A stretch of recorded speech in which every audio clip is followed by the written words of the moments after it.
Welcome to another episode of Side by Side or Road to Tobago's Self-Government.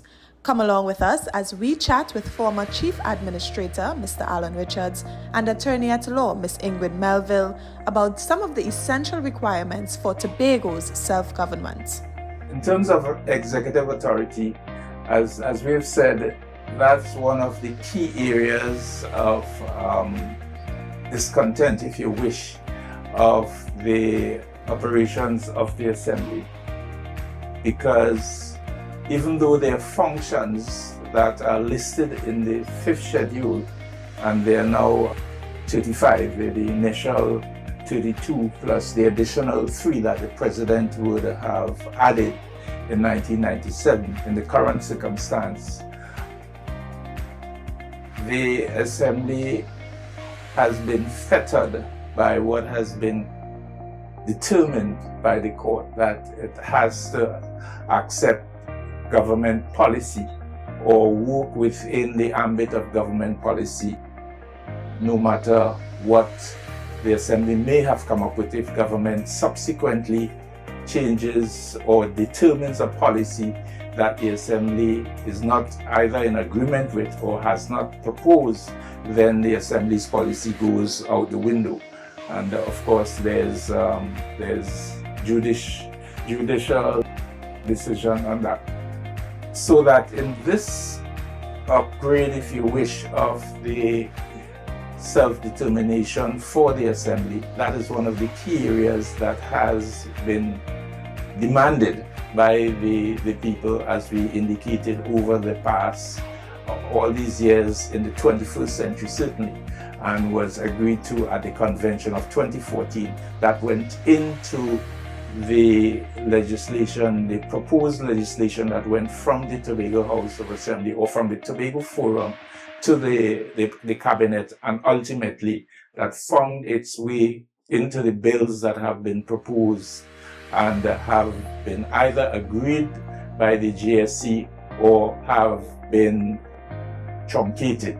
So we have in the constitutional bill and in the Tobago Island Government Bill a provision that would allow for some of that executive authority to stay with the Tobago House of Assembly or Tobago Island Government, if that is what it would be called ultimately.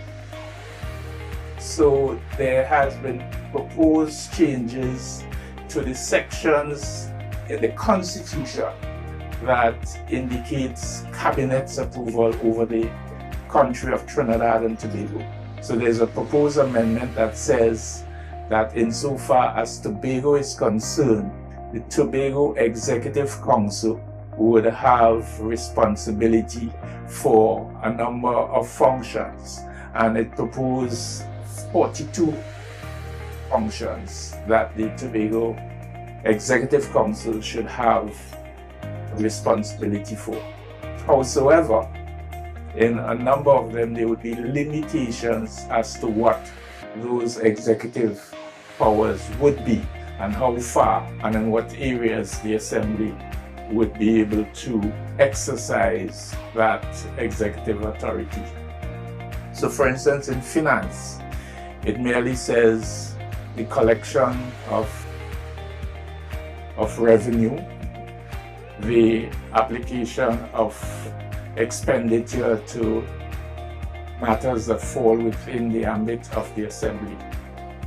But it prohibits the Assembly from treating with macroeconomic activities, and it doesn't allow it, for instance, to collect taxes on its own behalf, to impose any fees or taxes or imposts that would normally be resident with an authority that has the responsibility for developmental issues. In some areas, it merely lists the item without any prohibition.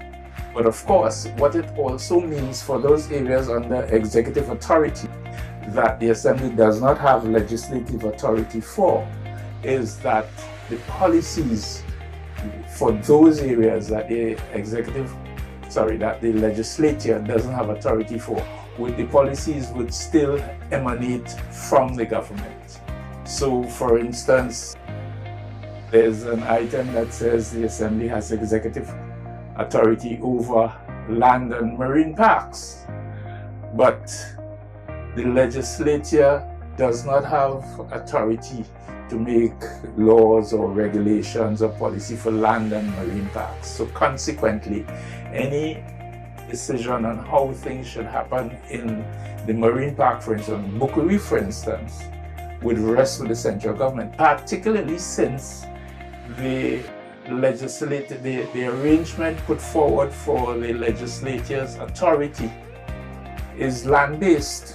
It ends at the coastline of the island. So the Assembly would have absolutely, the Tobago Island government in the new proposal would have no jurisdiction over matters. So that, for instance, the recent oil spill, the Assembly would have had no jurisdiction to deal with that at all if this current jurisdiction, but you see, things are intertwined. When you talk about executive authority, you have to talk about the area over which you have jurisdiction, and also the other aspect of jurisdiction is whether you have the authority to make the kinds of policies and implement and control those policies. So those are some of the critical aspects of executive authority that we need to understand. And certainly the individual items that go there, you have to read them in terms of what the legislative arrangement would allow.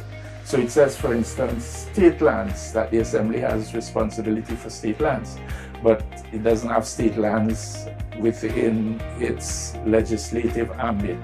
So it can't do anything with state lands unless it is sanctioned by the same cabinet that seemingly the executive authority for matters have been taken from the cabinet and given to the Assembly. But if you don't have the consequential responsibility for doing the legislative aspect of it, you're back to where the court would say, well, the policy has to come from government. For Tobago to walk side by side with Trinidad, the level of the administration in Tobago must be at the same level of the administration in Trinidad. That's the only way we can walk side by side. If we don't have the same level, one will be superior and the next one subordinate. Hope they understand what I mean by that. Side by side means that. And I was in the Court of Justice when the President of Trinidad and Tobago inaugurated the Assembly on the 4th of December 1980 when he made the statement, you know. I was side by side and not one behind the other. I was present as leader of government business, of the Assembly business. So I know, and the government knows that Tobago, all of them know that is what should happen. We have to take a break. Stay with us. We'll be right back.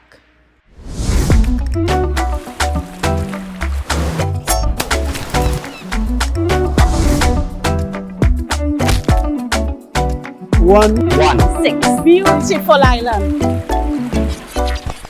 Before we took the break, we were speaking about executive authority and the need for this to be rationalized in the new legislature so that Tobago can have real autonomy. But you know what, Mr. Richards?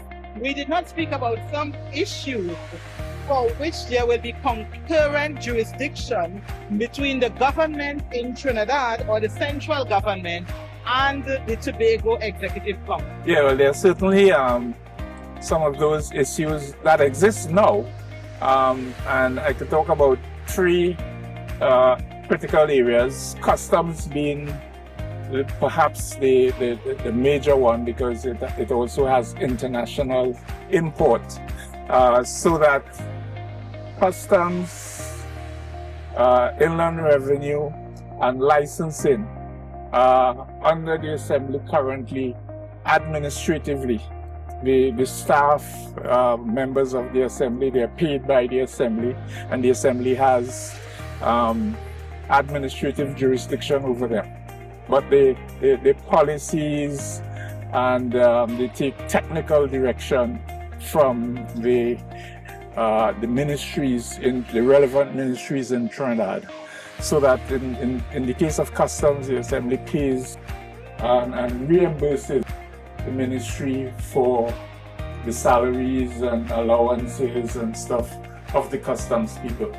But whatever they collect in terms of revenue is deposited directly into the Assembly's coffers on behalf of the government, and the Assembly regulates the way they operate. That also happens with licensing. Yes. But you see the effects of the dual arrangement created some issues in 2023 based on how the licensing operated. So those are areas that we need concurrence on, formal concurrence, so that it could be developed and minimize the opportunity for mischief in whatever form that would occur. So that when it says that the Assembly has jurisdiction over, as far as the technical areas are concerned, under the Tobago Executive Council in the new legislation, those are not clearly defined, except of course it is anticipated that if the legislature doesn't have authority for that, it means all the instruction, all the policy direction ought to come from the central government. But notwithstanding that, the Tobago Island government would need certain areas of activity even under those rubrics.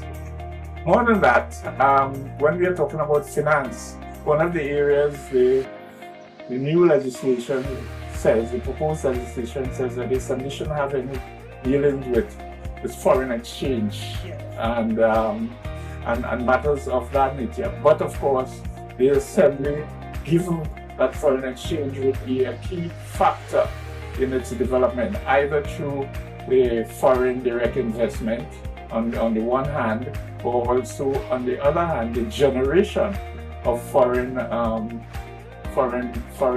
currency through tourism and the other kinds of activities. It ought to have some kind of say in that. So there are areas that we think some people have not coming out of our own deliberations, but some people have suggested other ways of treating with these things. So for instance, there's a group who has suggested that what you should have as a fourth schedule are just those matters that the government is responsible for, and everything else would belong to the Assembly. And the government would have responsibility for things like the judiciary, national security, foreign affairs, and stuff of that nature. But some of those, even where the government has jurisdiction, you ought to have some degree of concurrence. So customs would have been one of those. Immigration would have been one of those. So even though immigration is ultimately a government function, in some jurisdictions, so for instance in Sweden, Switzerland, those Nordic type countries, the local bodies have to approve of people coming to live in their area, and that might be germane to a Tobago circumstance. So before somebody could get approval to migrate from a foreign country and live in Tobago, the suggestion is that Tobago should have a say before citizenship or whatever kind of landed status is granted to them. And just coming out of what you will say, if you remember, the 2013 bill had an area of concurrent jurisdiction. Yes. And I like what you were saying. I think especially in Switzerland with the canton, that is the sort of autonomy that we are looking for Tobago. You also mentioned the issue of national security, and we know what is happening in the country now with the spiraling crime rate. so that at the local level in Tobago, we have to look at our resilient structures. We have to look at how our communities have traditionally provided for a measure of security.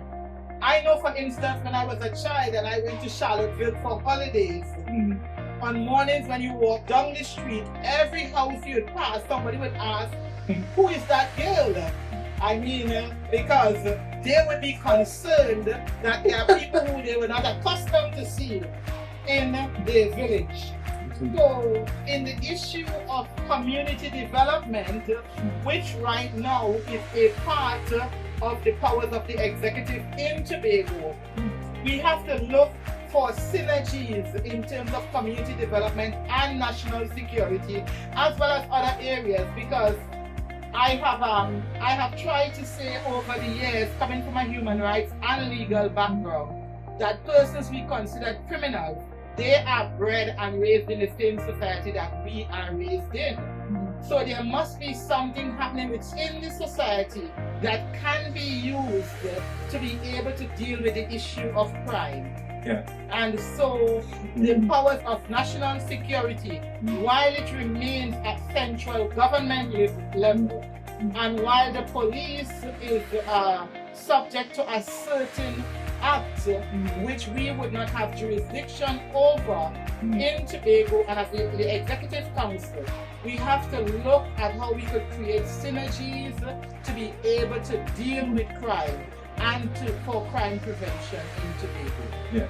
You know, as you mentioned, national security, it is probably useful to go back and look at how the assembly evolved and morphed into the 1996 legislation, that the circumstances demanded a certain kind of structure and operation which the assembly put in place and which the law of 1996 merely ratified and made law. So the whole system of secretaries and stuff was put in place when there wasn't a governing law for that.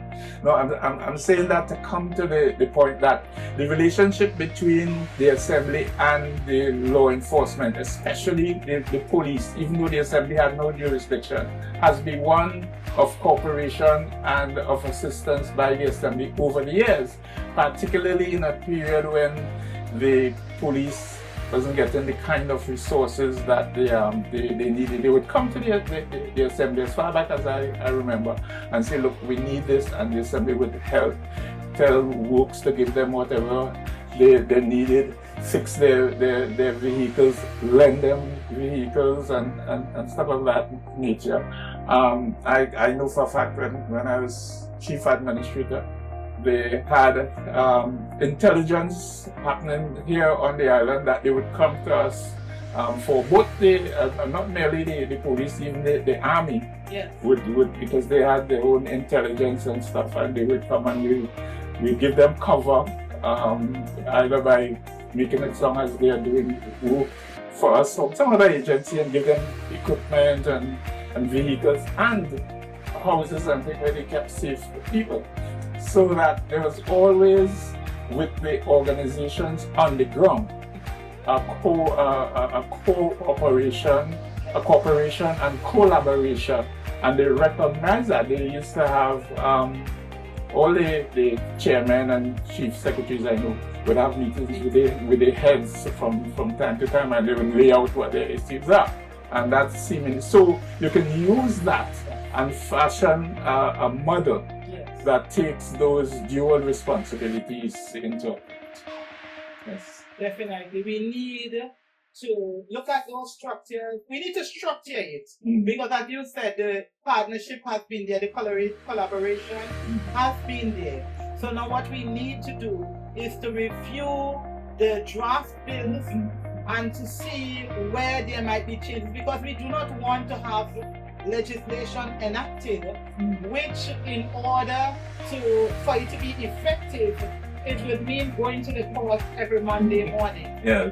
So it probably need to review and to make sure that the issues for which the Tobago House of Assembly has executive power and for which that would be the Executive Council would have executive power and for which the Assembly would be able to legislate, that it is all aligned together with the powers of central government. About the state of Tobago, you must get it. I'll send one for you in 1978. And we met it so in 1980. Nothing was functioning. The only export to Trinidad was Caribbean pints. Caribbean pints was the only export from Tobago to Trinidad. Check it. Look at Tobago now. And we have not reached where we're supposed to reach. As I said, lawmaking is left to come. So 1980 would have gone behind us. So this is why when we went back in 1996 to make sure that they grant us the rest of powers that were retained based on the decision of Parliament, they would have upgraded Tobago, give it chief secretary, give it power to formulate and so on. But lawmaking is not yet there with us. So the final stage is that we need the lawmaking power so that the Assembly can make its policy and pass its laws here in order to implement those particular policies. That is left to become, to come to Tobago so that we could be able to say we have international government. That brings us to the end of this episode. We hope to see you again next week for Side by Side, Our Road to Tobago's Self-Government.